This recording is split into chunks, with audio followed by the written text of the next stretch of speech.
Hello and welcome to another episode of OnlyScans, where clinical correlation is most definitely advised as we go through high-yield radiology cases that go beyond the 50 shades of grey. Before we go ahead, make sure to like and subscribe, hit the notification bell for more videos coming your way. So, today we got a very curious case of the pooping duck.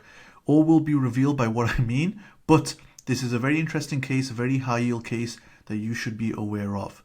So the history is a young female fell onto an outstretched hand. What's the diagnosis? Pause the video, look at the description for this video. You'll see a link to the actual x-ray itself, the actual plain film. Have a look through. If you know what the diagnosis is, put it in the comments below and we'll go through it with you in a second. So when it comes to interpretation of the peripheral musculoskeletal plain films, the first thing is to, number one, appreciate what views you have. So here we have a frontal view of the patient's wrist. And remember, she fell onto an outstretched hand. So whenever you're looking at plain films, especially musculoskeletal plain films, when it comes to reviewing bones, the first thing is make sure you trace the boundaries or the peripheries of the bone to make sure it's smooth and there's no breaks that would potentially indicate a fracture. So this is the ulnar, then move across to the radius, trace it all the way around. Don't get hasty and like in skipping parts of it. You've got to be slow, methodical, and of course you'll get better with time, but you've got to be very slow, very methodical, very systematic. So we've done the radius, we've done the ulnar. Now move on to the carpal bones, which are here, and make sure once again you go through them systematically. So scaphoid coming here, then you got the actual lunate over here, you've got the pisiform and the triquetrum, then of course you've got the capitate, hamate coming over here, and then you've got the trapezoid and trapezium just underneath the thumb, which is here. Then of course make sure to look at the metacarpals, in particular looking at the metacarpal base, very common place for fractures to be missed, and it's a key review area. So once again, trace the metacarpal bases, then look at the metacarpals in turn, and of course make sure you're doing it systematically, you're not skipping parts of the bone, and make sure you follow the cortices to look for any breaks. So looking at this frontal projection, everything looks fine.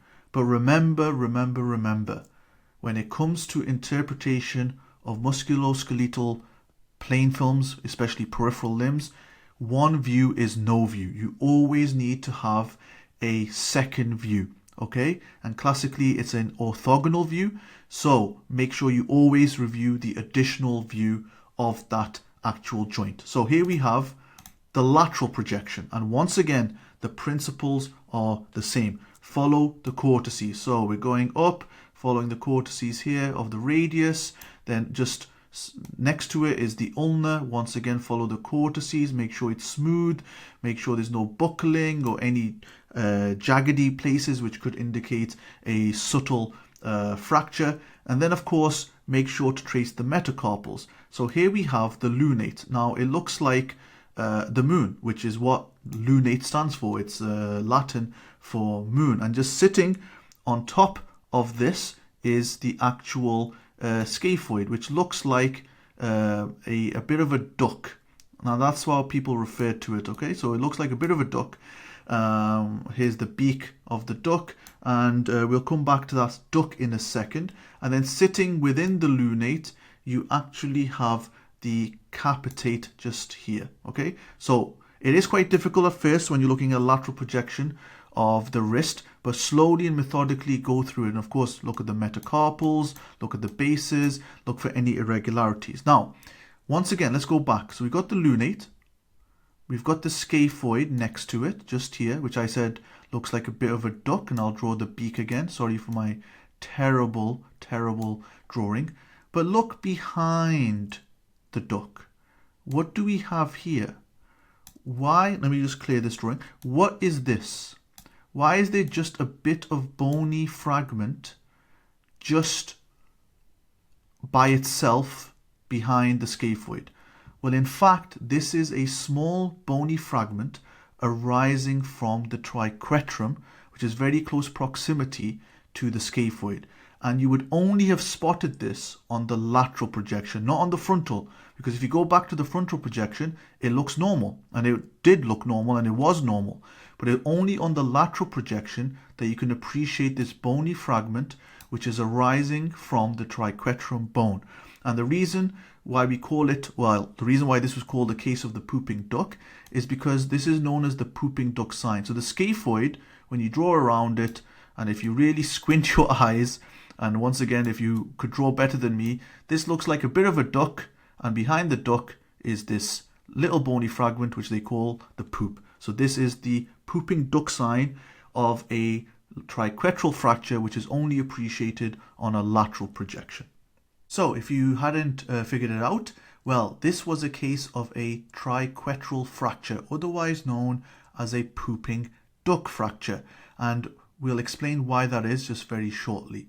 So, alongside the actual fracture, another learning point that is very high yield from this case is that one view is no view, and I'll explain why now.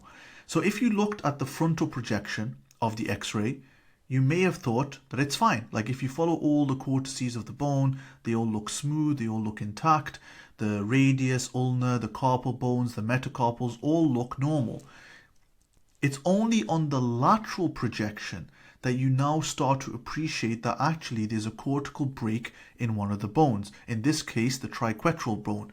And in terms of why it's called the pooping duck sign, which is a classic way of describing a triquetral fracture on a lateral projection, is that when you trace the carpal bones, in particular the scaphoid bone here, it looks like a bit of a duck. Apologies for my really crap drawing.